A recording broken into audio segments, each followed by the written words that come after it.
श्री भगवान कहते हैं, हे प्रिय, जनस्थान में एक जड़ नामक ब्राह्मण था जो कौशिक वंश में उत्पन्न हुआ था। उसने अपना जातीय धर्म छोड़कर बनिए की वृत्ति में मन लगाया। उसे पराई स्त्रियों के साथ व्यभिचार करने का व्यसन पड़ गया था। वह सदा जुआ खेलता, शराब पीता और शिकार खेलकर जीवों की हिंसा किया करता था। इसी प्रकार उसका समय बीतता था। धन नष्ट हो जाने पर वह व्यापार के लिए बहुत दूर उत्तर दिशा में चला गया। वहां से धन कमाकर घर की ओर लौटा। बहुत दूर तक का रास्ता उसने तय कर लिया था। एक दिन सूर्यास्त हो जाने पर जब 10 दिशाओं में अंधकार फैल गया, तब एक वृक्ष के नीचे उसे लुटेरों ने धर दबाया और शीघ्र ही उसके प्राण ले लिए। उसके धर्म का लोप हो गया था, इसलिए वह बड़ा भयानक प्रेत हुआ। उसका पुत्र बड़ा धर्मात्मा और वेदों का विद्वान था। उसने अब तक पिता के लौट आने की राह देखी। जब वे नहीं आए, तब उनका पता लगाने के लिए वह स्वयं भी घर छोड़कर चल दिया। वह प्रतिदिन खोज करता, मगर राहगीरों से पूछने पर भी उसे उनका कुछ समाचार नहीं मिलता था। तदंतर एक दिन एक मनुष्य से उसकी भेंट हुई, जो उसके पिता का सहायक था। उससे सारा हाल जानकर उसने पिता की मृत्यु पर बहुत शोक किया। वह बड़ा बुद्धिमान था। बहुत कुछ सोच विचार कर पिता का पारलौकिक कर्म करने की इच्छा से आवश्यक सामग्री साथ ले उसने काशी जाने का विचार किया। मार्ग में 7-8 मुकाम डालकर वह 9वें दिन उसी वृक्ष के नीचे पहुंचा जहां इसके पिता मारे गए थे। उस स्थान पर उसने संध्योपासना की और गीता के 3 अध्याय का पाठ किया। इसी समय आकाश में बड़ी भयानक आवाज हुई। उसने अपने पिता को भयंकर आकार में देखा। फिर तुरंत ही अपने सामने आकाश में उसे एक सुंदर विमान दिखाई दिया, जो महान तेज से व्याप्त था। उसमें अनेकों क्षुद्र घंटिकाएं लगी थीं। उसके तेज से समस्त दिशाएं आलोकित हो रही थीं। यह दृश्य देखकर उसके चित्त की व्यग्रता दूर हो गई। उसने विमान पर अपने पिता को दिव्य रूप धारण किए विराजमान देखा। उनके शरीर पर पीतांबर शोभा पा रहा था और मुनिजन उनकी स्तुति कर रहे थे। उन्हें देखते ही पुत्र ने प्रणाम किया। तब पिता ने भी उसे आशीर्वाद दिया। तत्पश्चात उसने पिता से यह सारा वृत्तांत पूछा।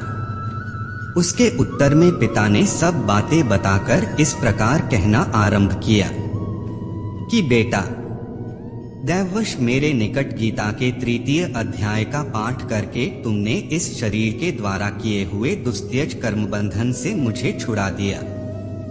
अतः अब घर लौट जाओ, क्योंकि जिसके लिए तुम काशी जा रहे थे, वह प्रयोजन इस समय 3 अध्याय के पाठ से ही सिद्ध हो गया है।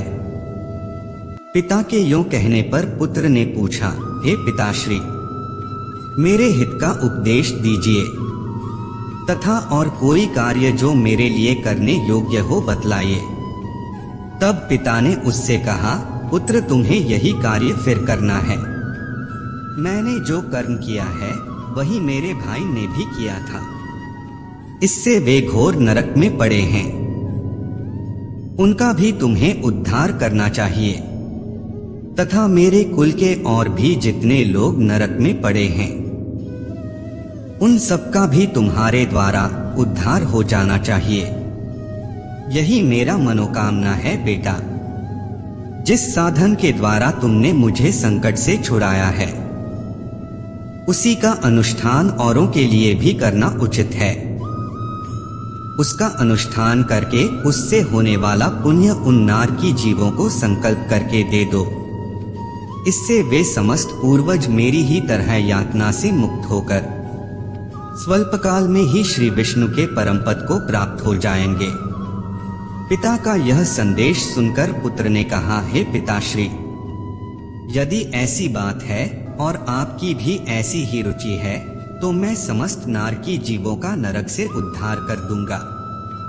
यह सुनकर उसके पिता बोले, बेटा, एवंस्तु तुम्हारा कल्याण हो, मेरा अत्यंत प्रिय कार्य संपन्न हो गया। इस प्रकार पुत्र को आश्वासन देकर उसके पिता भगवान विष्णु के परमधाम को चले गए। तत्पश्चात वह भी लौटकर जनस्थान में आया और परम सुंदर भगवान श्री कृष्ण के मंदिर में उनके समक्ष बैठकर पिता के आदेशानुसार गीता के 3 अध्याय का पाठ करने लगा। उसने नारकी जीवों का उद्धार करने की इच्छा से गीता पाठ जनित सारा पुण्य संकल्प करके दे दिया। इसी बीच में भगवान विष्णु के दूत यातना भोगने वाले नारकी जीवों को छुड़ाने के लिए यमराज के पास गए। यमराज ने नाना प्रकार के सत्कारों से उनका पूजन किया और कुशल पूछी। वे बोले, हे धर्मराज, हम लोगों के लिए सब और आनंद ही आनंद है। इस प्रकार सत्कार करके पितृलोक के सम्राट परम बुद्धिमान यम ने विष्णु दूतों से यमलोक में आने का कारण पूछा। तब विष्णु दूतों ने कहा, हे यमराज, शेषशय्या पर शयन करने वाले भगवान विष्णु ने हम लोगों को आपके पास कुछ संदेश देने के लिए भेजा है। भगवान हम लोगों के मुख से आपकी कुशल पूछते हैं और यह आज्ञा देते हैं कि आप नरक में पड़े हुए समस्त प्राणियों को छोड़ दें। अमित तेजस्वी भगवान विष्णु का यह आदेश सुनकर यम ने मस्तक झुकाकर उसे स्वीकार किया और मन ही मन कुछ सोचा। तत्पश्चात मदोन्मत्त नारकी जीवों को नरक से मुक्त देखकर उनके साथ ही वे भगवान विष्णु के वास स्थान को चले। यमराज श्रेष्ठ विमान के द्वारा जहाँ क्षीरसागर है वहां जा पहुँचे। उसके भीतर कोटि कोटि सूर्यों के समान कांतिमान नील कमल दल के समान श्याम सुंदर लोकनाथ जगतगुरु श्रीहरि का उन्होंने दर्शन किया। भगवान का तेज उनकी शैया बने हुए शेषनाग के फनों की मणियों के प्रकाश से दुगुना हो रहा था। वे आनंद युक्त दिखाई दे रहे थे।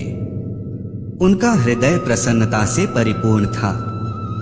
भगवती लक्ष्मी अपनी सरल चितवन से प्रेम पूर्वक उन्हें बार बार निहार रही थीं। चारों ओर योगी जन भगवान की सेवा में खड़े थे।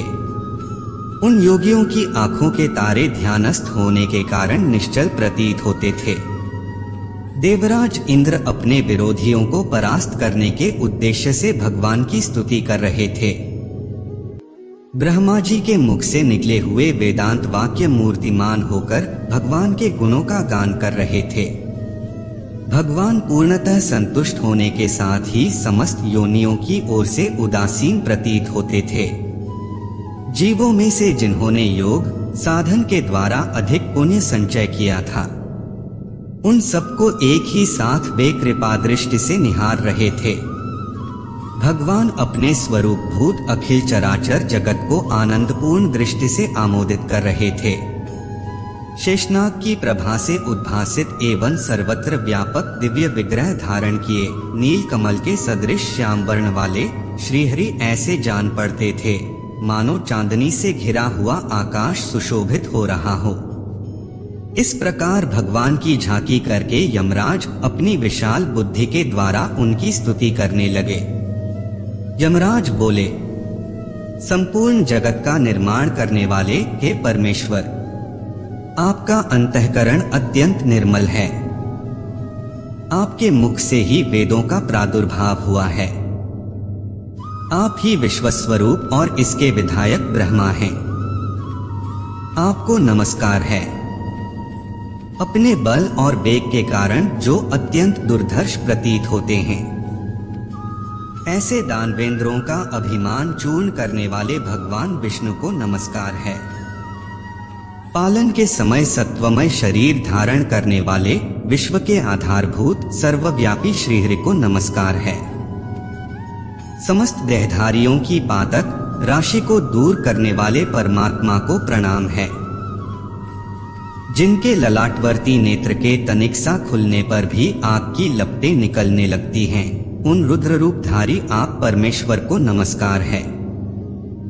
आप संपूर्ण विश्व के गुरु, आत्मा और महेश्वर हैं। अत समस्त वैष्णव जनों को संकट से मुक्त करके उन पर अनुग्रह करते हैं। आप माया से विस्तार को प्राप्त हुए अखिल विश्व में व्याप्त होकर भी कभी माया अथवा उससे उत्पन्न होने वाले गुणों से मोहित नहीं होते। माया तथा मायाजनित गुणों के बीच में स्थित होने पर भी आप पर उनमें से किसी का प्रभाव नहीं पड़ता। आपकी महिमा का अंत नहीं है, क्योंकि आप असीम हैं। फिर आप वाणी के विषय कैसे हो सकते हैं? आठ मेरा मौन रहना ही उचित है। इस प्रकार स्तुति करके यमराज ने हाथ जोड़कर कहा, जगत गुरु, आपके आदेश से इन जीवों को गुणरहित होने पर भी मैंने छोड़ दिया है।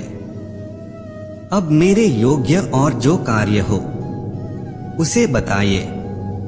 उनके यूं कहने पर भगवान मधुसूदन मेघ के समान गंभीर वाणी द्वारा मानो अमृतरस से सींचते हुए बोले, हे धर्मराज, तुम सबके प्रति समान भाव रखते हुए लोगों का पाप से उद्धार कर रहे हो। तुम पर देहधारियों का भार रखकर मैं निश्चिंत हूँ। अत तुम अपना काम करो और अपने लोक को लौट जाओ। यूं कहकर भगवान अंतर्धान हो गए। यमराज भी अपनी पुरी को लौट आए। तब वह ब्राह्मण अपनी जाति के और समस्त नार की जीवों का नरक से उद्धार करके स्वयं भी श्रेष्ठ विमान द्वारा श्री विष्णु धाम को चले गए। तब श्री नारायण भगवान बोले, हे लक्ष्मी, यह तृतीय अध्याय का महात्म्य हमने सुनाया। इस सृष्टि पर जो भी भगवद गीता के तृतीय अध्याय का श्रवण करेगा उसका जीवन सुखमय और परमपद को प्राप्त होगा। जय श्री कृष्ण।